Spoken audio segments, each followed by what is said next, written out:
السلام علیکم ورحمۃ اللہ وبرکاتہ۔ بسم اللہ الرحمن الرحیم۔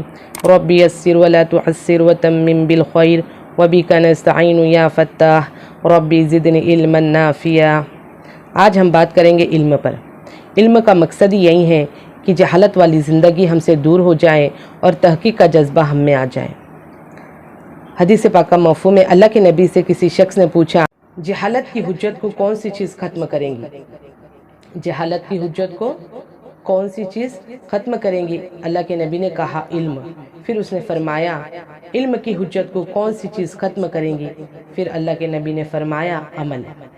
علم آئے گا تو جہالت والی زندگی ہم سے ختم ہو جائے گی اور کیا ہو جائے گا؟ پھر ہمیں تحقیق کا جذبہ آ جائے گا۔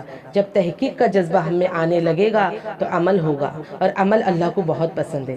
اس لیے کہتے ہیں علم چاہے کتنا بھی سیکھ لو ثواب اتنا ملے گا جتنا کہ عمل ہوگا۔ اور جو شخص علم دین سیکھنے کے لیے گھر سے نکلتا ہے تو واپس آنے تک اللہ کی پناہ میں ہوتا ہے۔ پھر فرماتے ہیں کہ جو شخص علم دین سیکھنے کے لیے گھر سے باہر نکلتا ہے تو فرشتے اپنے پروں پر اس کو گھیر لیتے ہیں اور ایک قدم پر 1,00,000 نیکی کا ثواب ملتا ہے۔ تو علم دین سیکھنا کہ بہت ضروری ہے۔ علم دین ہمیں سیکھنا بہت ضروری ہے۔ انسان عالم بن کر نہیں آیا، اسے علم دین تو دنیا میں آنے کے بعد ہی سیکھنا پڑے گا۔ اسے علم دین دنیا میں آنے کی بعد ہی سیکھنا ہوتا ہے، اور علم سیکھے گے تو ہی جہالت والی زندگی دور ہونے والی ہے۔ اسی لیے اللہ سبحانہ وتعالیٰ نے ساری دنیا کی کامیابی کا راز دین اور اسلام میں رکھا ہے۔ دین اور اسلام میں ہمارے نبی پاک صلی اللہ علیہ وسلم کا طریقہ ہے، جو وہ طریقہ ہم میں، آپ میں اور تمام امت میں آ جائے۔ جب ہماری زندگی میں کچھ اچھے اعمال بھی ہوتے ہیں اور کچھ برے اعمال بھی ہوتے ہیں، جب ہم برے اعمال کی سزاؤں کو سنتے ہیں تو اس سے بچنے کی کوشش کرتے ہیں۔ ہم گھر بیٹھے ہیں، ہم سے گناہ ہو رہا ہے، ہمیں پتہ ہے کہ یہ غلط ہے، اگر پتہ بھی ہوتا تو ہمارا نفس ماننے تیار نہیں کہ نہیں میں نے کیا ہی نہیں۔ ہمارا نفس ماننے تیار ہی نہیں ہوتا۔ جب ہم اللہ کے راستے میں نکل کے علم دین سیکھتے ہیں تو گناہوں سے بچنے کی توفیق ہمیں ملتی ہے، گناہوں سے بچنے کی رغبت ہمارے دل میں پیدا ہوتی ہے۔ تو جب ہم اچھے اعمال کو سنتے ہیں تو وہ کرنے والے بن جاتے ہیں۔ دلوں کو زنگ لگ جاتا ہے۔ دلوں کو کیا ہوتا ہے؟ زنگ۔ یہ زنگ کہاں دھلے گا؟ یہ زنگ اللہ کے راستے میں دھلے گا۔ تو ہم کو، ہر کسی کو اللہ کے راستے میں نکلنے کی بہت ضرورت ہے۔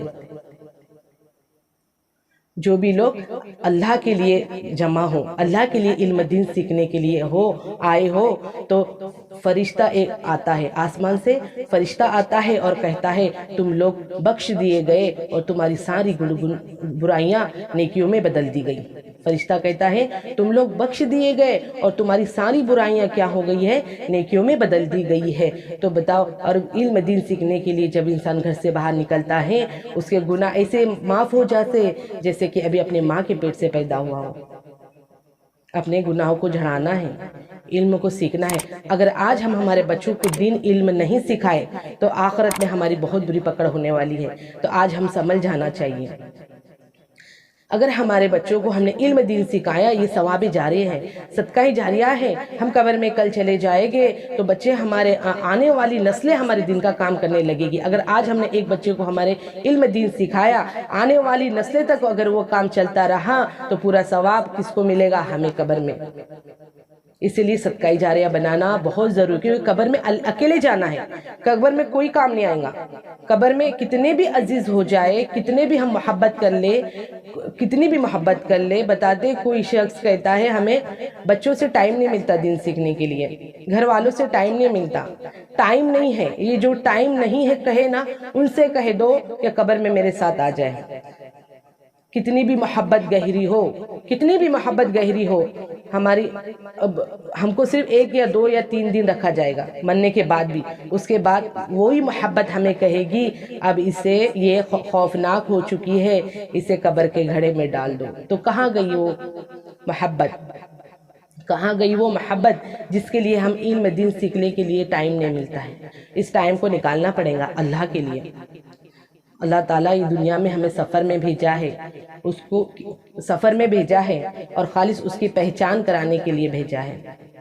ہم اللہ کی پہچان کرا لیں، اللہ والے بن جائے، انشاءاللہ قبر ہماری آسان ہو جائے گی۔ ہر جاندار چیز کو موت کا مزہ چکھنا ہے، ہر جاندار چیز کو موت کا مزہ چکھنا ہے، ان قریب موت ہر کسی کے نزدیک ہے۔ تو ہم اپنے آپ کو تیاری کریں، ہمارے بچوں کو دین سکھائے، گھر والوں کو دین سکھائے، ادب سکھائے، انشاءاللہ اللہ کہنے سننے سے زیادہ عمل کرنے کی توفیق دے۔ اور ہم اللہ کے نبی نے دعا دی اس شخص کو جو میرے دین کی بات سنیں گا، جو کہ تو دوسروں تک پہنچائے گا، اس امتی کو سرسبد و شاداب رکھ جس نے میرے دین کی بات سنی اور جو کہ تو دوسروں کو پہنچائی۔